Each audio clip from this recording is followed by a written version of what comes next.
Magandang umaga mga ka-happy hour. Narito ang mga balita para sa MBC TV Network News Update, 9 AM edition. DPWH Undersecretary Ari Perez, may koneksyon sa mga kontratista. Yan ang MBC TV Network News, ni Kyle Bullias. Pinangalanan na ni Batangas 1st District Representative Leandro Leviste ang isa sa mga tinutukoy nitong miyembro ng team ni Secretary Vince Dizon na may koneksyon umano sa mga kontraktor. Sa panayam ng DZRH News, binanggit ni Leviste ang bagong Undersecretary ng Department of Public Works and Highways na si Ari Perez. Si Perez ay isa sa 6 na inappoint na yusek ni Dizon na nanumpa nitong 30 ng Setyembre. Kasama ni Perez sina Arthur Bisnar, Charles Calima Jr., Ricardo Bernabe III, Samuel Rufino Turgano at Nick Conti. Hindi na idinetalya ni Leviste kung anong klaseng koneksyon ang meron si Perez, pero ayon umano sa kanyang source, posibleng ipahawa kay Perez ang procurement at bidding department at DPWH Central Office, at kapag nalaman ng publiko ang umano'y history ni Perez, baka sabihin ng taong bayan na hindi siya karapat-dapat sa naturang posisyon.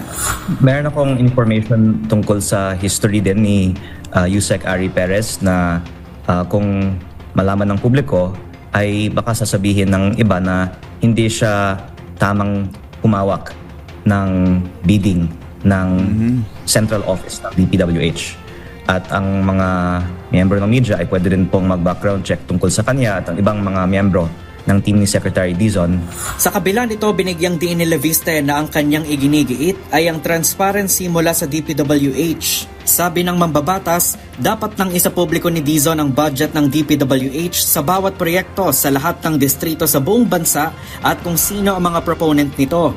Ani ay noong nakaraang buwan pa nag-commit si Dizon dito, pero hanggang sa kasalukuyan ay hindi niya pa ito inilalabas. Dapat din aniyang ibaba ang presyo ng mga proyekto ng DPWH upang maiwasan na ang pagdududa sa mga kickback. Bukod dito, dapat din aniyang i-disclose ni Dizon kung sino ang mga kontraktor na nakausap umano ng kanilang team o kung sino ang kanilang mga kakilalang kontratista. Hindi dapat aniya isipin ni Dizon na kapag napalitan na ang mga tao sa loob ng DPWH ay mawawala na ang korupsyon. Paliwanag ni Leviste, ang kailangan ng DPWH ay tunay na reforma.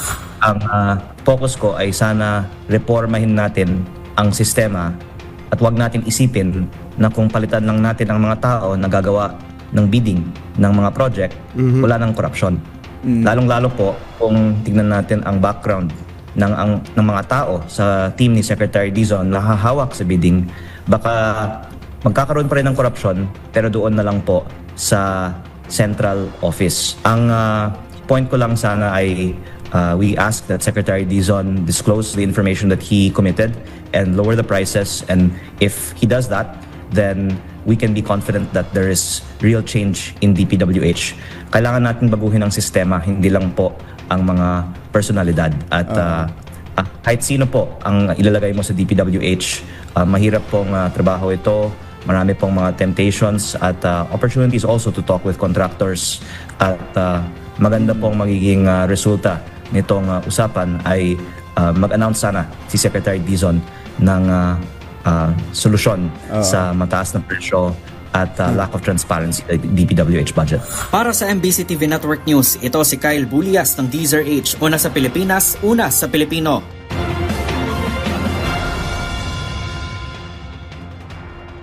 Samantala, Atong Ang, hiniling sa DOJ na ibalik ang kaso sa CIDG.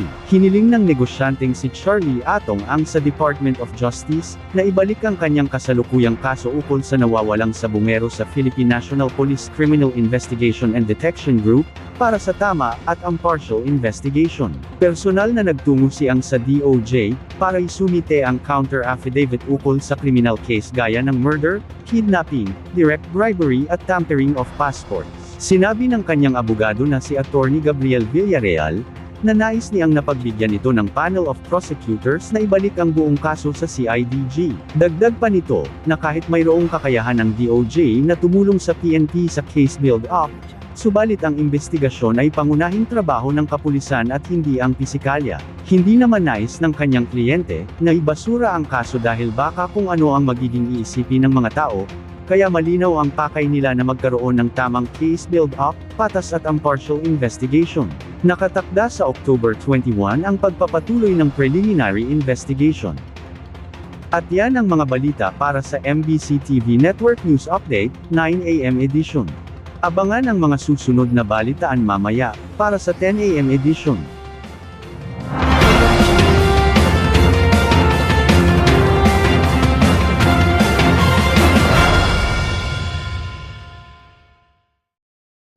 Mga ka-happy hour, kung gusto mong manood ang mga balita sa MBC TV Network News Update, mag-subscribe sa aming YouTube channel, i-like ang aming Facebook page, at i-follow sa aming TikTok account.